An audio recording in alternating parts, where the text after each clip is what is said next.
But साहब, corona की रोकथाम के लिए उत्तर प्रदेश में जो प्रयास किए जा रहे हैं वो निश्चित ही तारीफ काबिल हैं और चैन से नहीं बैठे हैं। योगी आदित्यनाथ लगातार दौरे कर रहे हैं, लगातार जायजा ले रहे हैं वहां व्यवस्थाओं का, और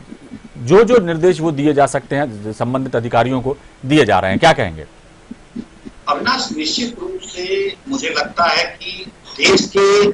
अकेले ऐसे मुख्यमंत्री हैं जो फील्ड में इस कदर, खास तौर पे कोविड पॉजिटिव होने के बाद जैसे ही वो ठीक हुए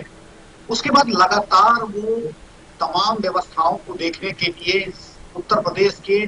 75 जनपदों का दौरा करने के लिए वो निकल पड़े।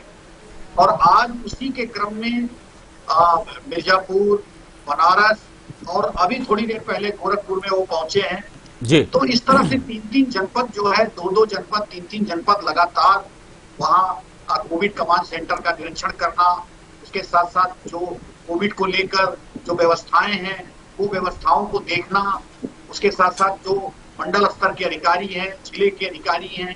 चिकित्सा विभाग के और खासतौर पर जिलाधिकारी, इनके साथ बैठक करना, और उसके साथ साथ वहां क्या सरकार सुविधाएं जनता को दे रही है उन तमाम व्यवस्थाओं को भी देखना जो स्वास्थ्य सेवाओं से संबंधित है। और इसी के क्रम में आज मिर्जापुर में 55 लाख रुपए का जनरेटर प्लांट जो है, ऑक्सीजन जनरेटर प्लांट का जो उन्होंने उद्घाटन किया वहां पे, क्योंकि हाल ही में मिर्जापुर मंडलीय अस्पताल में उसको लगाया गया है और उसका आज मुख्यमंत्री द्वारा उद्घाटन हुआ है। और निश्चित रूप से उन्होंने पूरी एक कोशिश की है, 2 मई के बाद से लॉकडाउन की स्थिति आई, आंशिक कोरोना कर्फ्यू कहा जाए, और अभी 31 मई तक जो है वो कायम रहेगा। और कहीं न कहीं कोरोना के संक्रमण की चेन को खासतौर पर तोड़ने की पूरी कोशिश की गई और उसमें काफी हद तक कामयाबी मिली है। यानी कि अगर हम आंकड़ों पे जाएं अविनाश, तो 38,000 से लेकर अगर 4,000 के अंदर हम आ गए हैं तो कोविड संक्रमित मरीज हैं, तो निश्चित रूप से सरकार की ये बड़ी उपलब्धि है। ऑक्सीजन की भी जो व्यवस्था थी उसको तेजी से रिकवर किया गया है। अब ऑक्सीजन पर कोई चर्चा नहीं हो रही है।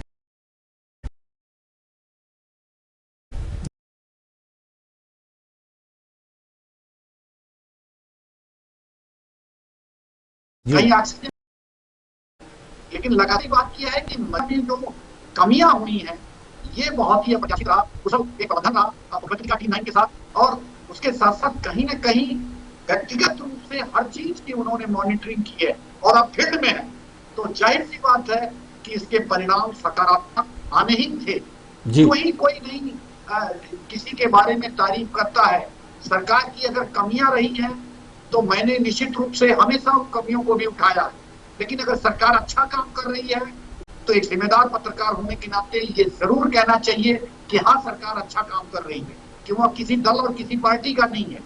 निश्चित रूप से अगर अन्य राज्यों की तुलना हम देखें उत्तर प्रदेश का ग्राफ, तो निश्चित रूप से अप्रत्याशित नतीजे आए हैं और जिस तरह से आंकड़े 4,000 के अंदर सिमट गए हैं, 3,900 के आसपास आ गए हैं, तो जाहिर सी बात है कि आने वाले दिनों में जब 31 मई आएगा ये आंकड़े बहुत कम हो जाएंगे और इससे जनता को भारी राहत मिलेगी। और इसके साथ साथ अविनाश, आगे की जो तैयारियां हैं उसको लेकर कहीं न कहीं मुख्यमंत्री सजग हैं। चाहे वो कोरोना की जो 3rd वेव है उससे मुकाबला करने के लिए सभी उत्तर प्रदेश के अस्पतालों को और मेडिकल कॉलेजों को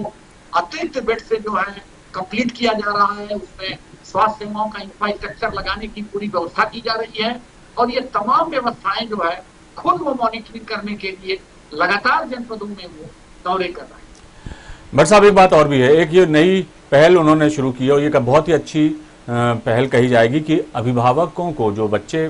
कम उम्र के हैं उनके पेरेंट्स को टीका लगाने के लिए अलग से बूथ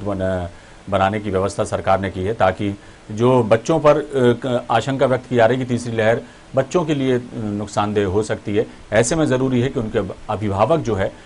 वो सुरक्षित रहें। यदि वो वैक्सीनेट हो जाते हैं तो निश्चित तौर पर बच्चों पर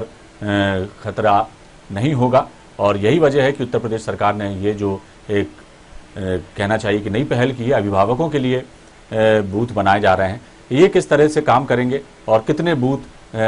जनपदों में बनाए जाएंगे और क्या व्यवस्था होगी, इसके बारे में थोड़ी रोशनी डालिए। देखिए, सरकार ने साफ तौर पर ये कह दिया है कि अब वैक्सीनेशन को लेकर जिस तरह से जो रजिस्ट्रेशन का कार्यक्रम था उसको उसमें काफी ढील दी गई है। और खासतौर पर जो आगे का वैक्सीनेशन 1 जून से होने वाला है बच्चों को, खासतौर पर उसको लेकर जो गार्जियंस हैं जो बच्चों के, उनको वैक्सीन देने की कोई बाध्यता नहीं रहेगी, किसी तरह का कोई रजिस्ट्रेशन नहीं रहेगा और उसके साथ साथ उनको वैक्सीनेशन पूरी तरह से उनको किया जाएगा। सरकार इसके लिए बहुत सारे नियमों में ढील दे रही है ताकि वैक्सीन ज्यादा से ज्यादा लोगों को लगे, लोग बहुत ही अच्छे तरीके से वैक्सीन लगवा सकें और ग्रामीण अंचलों में खासतौर पर जो वैक्सीन से लोग भाग रहे हैं उनको भी किसी तरीके से अविनाश से समझाने की कोशिश की जा रही है कि अगर आप वैक्सीन लगवाएंगे तो आपके बच्चे भी सुरक्षित रहेंगे। तो ये उसी दशा में सरकार ये काम कर रही है और निश्चित रूप से सीएम योगी आदित्यनाथ लगातार प्रयास कर रहे हैं और ये सरकार के प्रयासों के साथ साथ लोगों की भी समझदारी, जागरूकता का परिणाम है कि आज बड़ी कठिन स्थिति से निकालकर उत्तर प्रदेश को सरकार लेकर आई है, जहां अब संख्या जो है मरीजों की कम होती जा रही है। इसमें क्या लगता नहीं अपने से भट्ट साहब कि जागरूकता जो है उसके लिए जो प्रयास किए गए, जो लोगों ने भी समझदारी का परिचय दिया, वो भी काम कर गया? क्या कहेंगे? देखिए अविनाश, अगर देखा जाए तो सबसे बड़ी चीज रही कि सरकार ने थोड़ा देर से सही लेकिन लॉकडाउन लगाया और जैसे ही लॉकडाउन लगा कोरोना की चेन टूटनी शुरू हो गई। यानी कि इसको सरकार आंशिक कोरोना कर्फ्यू कहती है और इसको जैसे ही लगाया गया तो ये बिल्कुल जो है इसकी चैन टूटने लगी और चैन टूटते ही जो है जो आंकड़े हैं उस आंकड़ों में कमियां आने लगी और उसके साथ साथ सरकार ने जिस तरह से सुविधाएं देने का काम किया है, खासतौर पे ऑक्सीजन की बात करें या अन्य चीजें करें, तो उससे कहीं ना कहीं जो है राहत में अब इजाफा हुआ है और अब सरकार को ग्रामीण क्षेत्रों में कमर कसे हुए है, लगातार पीएससी और सीएससीज को अपग्रेड कर रही है, सारी व्यवस्थाएं दे रही है। उससे कहीं न कहीं ग्रामीण अंचलों में वैक्सीनेशन का काम शुरू होगा तो उससे कहीं न कहीं फायदा। कमियां जरूर है, ये निश्चित रूप से अविनाश, ऐसा नहीं है कि उत्तर प्रदेश स्वास्थ्य विभाग पूरा परिपूर्ण हो गया है। बहुत सारी तैयारियां जो पहले से होनी चाहिए थी वो अब हो रही है। 1 साल का समय कोरोना में चला गया, उस समय भी सरकार को निश्चित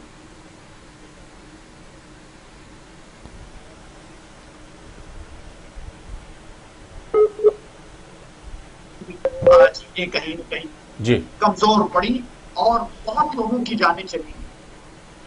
चलिए, तो जिस तरह के प्रयास किए जा रहे हैं अब उनके परिणाम सामने आने भी लगे हैं। कोरोना की रफ्तार कम हुई है, रिकवरी रेट जो है वो बढ़ा है और निश्चित तौर पर अब उत्तर प्रदेश उस दिशा की ओर कदम बढ़ा रहा है जहां दूसरे चरण में जो लहर है वो खत्म होने की कगार पर है और निश्चित ही वो दिन दूर नहीं जब बहुत ही न्यूनतम संख्या रह जाएगी पॉजिटिव मरीजों की। और अब रहा सवाल तीसरी लहर का, तो उसके लिए भी तैयारियां उत्तर प्रदेश ने शुरू कर दी हैं सरकार ने। तो जाहिर तौर पर तीसरी लहर हम उम्मीद करेंगे कि उतना असर ना दिखा पाए, उसको आने से पहले ही कमजोर करने का जो प्रयास सरकार कर रही है उसमें कामयाबी मिलेगी। बहुत बहुत शुक्रिया भट्ट साहब इस तमाम जानकारी के लिए। तो उत्तर प्रदेश में लगातार